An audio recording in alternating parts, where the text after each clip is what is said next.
Hey guys, I recently traveled to Japan and you can subscribe to my channel to check out all the videos on this Japan series. This will cover my stay in Tokyo and other interesting places which I visited along with some useful travel tips to Japan. So I started off my journey from New Delhi airport. I had booked my tickets and a business visa 2 months in advance, and I will discuss about the visa process in future videos. For now, here is my flight journey from New Delhi to Tokyo City. So after 8 hours of long flight, I arrived at Narita International Airport. There are 2 international airports in Tokyo and this is one of them. Mostly international flights land here at Narita International Airport and this place is like 2 hours away from the main city.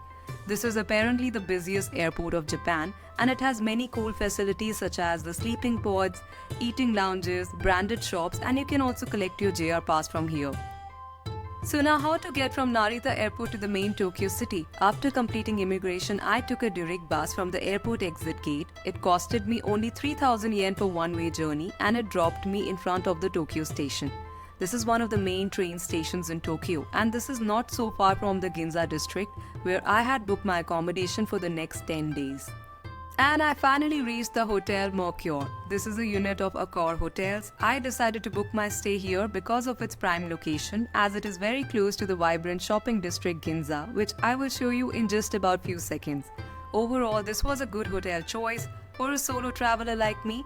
And this is also suitable for business travelers as well as families. I booked this hotel via booking.com and you can try this out too. Now let's check out the Ginza district which is located right next to my accommodation. Let me share some insights on this famous street. This is a famous upscale shopping district of Tokyo City with so many internationally renowned boutiques, flagship stores, luxury brands, along with many cafes and restaurants. As a fun fact, it is known to be one of the most expensive and luxurious shopping suburbs of the world. A clock tower is located here in a building Wako which is home to many department stores and cool brands. There is also a famous robot restaurant and a famous theatre Kabukiza located on Ginza. By the way, if you are enjoying these amazing views of Ginza district, please like this video and comment below. This will really motivate me to keep posting content like this in near future.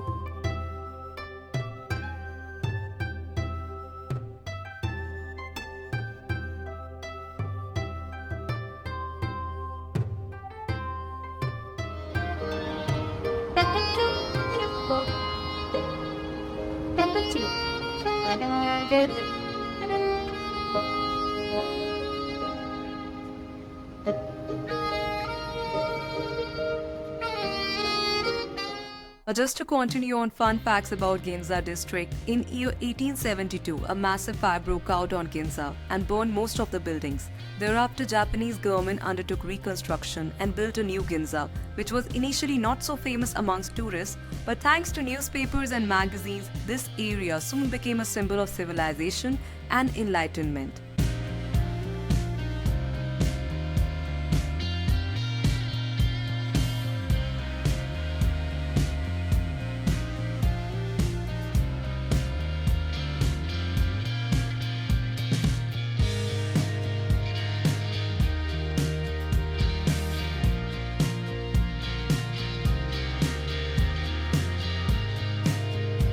Every weekend here, Saturday and Sunday, the main street is closed off to road traffic, allowing people to walk here freely, thereby making it a pedestrian heaven.